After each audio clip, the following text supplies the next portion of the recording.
Hello everyone, Brian Kibler here with another standard video for you, and this is yet another Teamer video. I know that some of you have commented, oh my god, Teamer again, but this is what I've been playing in standard, and I find it, generally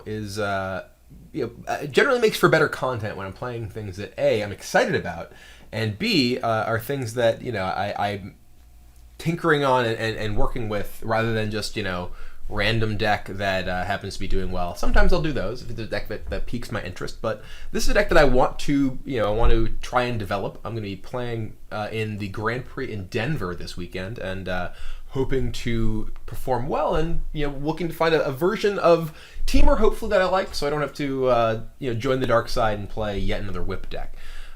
So this is a new version, a pretty different version from some of the ones that I've been playing recently. The big differences are that I've sort of backed away from Ash Cloud Phoenix. I wasn't a huge fan of Phoenix for a little while now, in particular with the rise of the popularity of Doomwake Giant.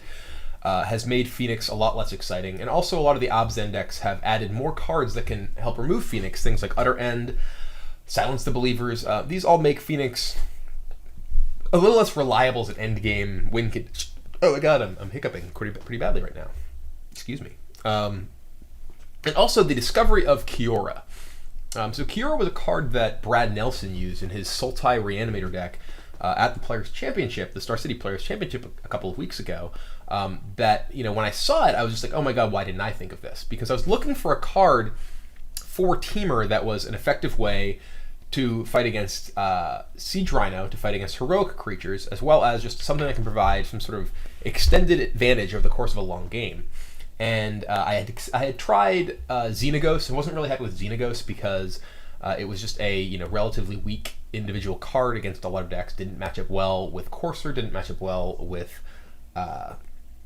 Rhino. Whereas Kiora is actually quite good against both of those. And in games where you're sort of sitting and just staring at your opponent, you can use Kiora as a card advantage tool, or you can use it to try and build up to its ultimate and eventually sort of force your opponent to deal with it. And in those kind of games, it's a very powerful effect. So I wanted to give Kiora a try. I have a couple of copies of my main deck as well as one copy of my sideboard.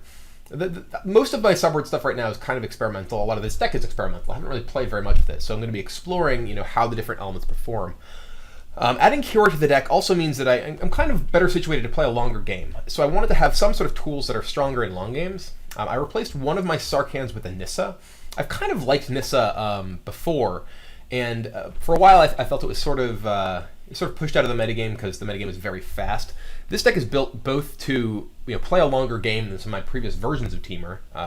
In addition to Kiora, it has Courser, Krufix instead of Boon Satyr, which I once had, and also it also just has more sort of general tools like Teamer Charm, Stubborn Denial, Creator's Clause. These all work pretty well to try and contain what the opponent is doing. And once you get to that point, you don't have the card draw of a Eidolon of Blossoms. You don't have Dig Through Time, though that's a card. Dig Through Time or Treasure Cruise are cards that I've considered experimenting with as cyber cards in this deck. But you do have the ability to gain incremental advantage through Planeswalkers like Nissa. The ability to make it a 4/4 every turn. It's a pretty powerful effect, especially in games that do tend to potentially go long. And also I wanted to try Sagu Mauler. Sagu Mauler was a card that I had backed off. I tried early on, and I backed off of it because it was a pretty reasonably expensive card in a format that at the time was very fast. And I was dealing with Jeskai decks that were giving me a hard time being able to keep up with their aggression with cards like Rabble Master and cards like Mantis Rider. Those decks are less popular now, and there are like the token style decks, but those aren't quite as quickly overwhelming in the same way and don't put you under the same amount of pressure.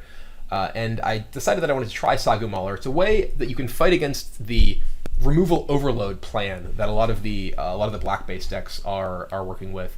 They have cards like, as I mentioned earlier, Utter End, Silence the Believers, Hero's Downfall, and if you are able to play Sagu Maulers against them, it matches up well against most of what is going on in their deck, except for Hornet Queen, which is where Anger of the Gods comes in. I had shied away from Anger of the Gods as the removal spell of choice for my Teamer decks for a while, in part because my decks for a while had more cheap creatures, but also just because I felt like I wanted to be able to have cards I could use sort of proactively when I already had my mana creatures in play and not wipe up my own board. But the popularity of the Sidisi decks, as well as like just Hornet Queen in general. You want to have something that can get rid of everything. And if you're playing a deck that is more sort of built to possibly play a longer game with cards like Nissa, makes 4/4s. Sagumalar, it's a big creature. Be able to just Anger of the Gods and wipe out all of your opponent's tokens and take them out with your larger creatures, I think is pretty a pretty strong play. So that's where we're at right now. I'm again sort of tinkering with the numbers and tinkering with the cards, trying things out. So this is really an experimental deck at this point still, and I just kind of want to see how it runs. So that's what we're going to be doing. We're going to be experimenting with it in some 8-player queues. Yeah, let's get to work.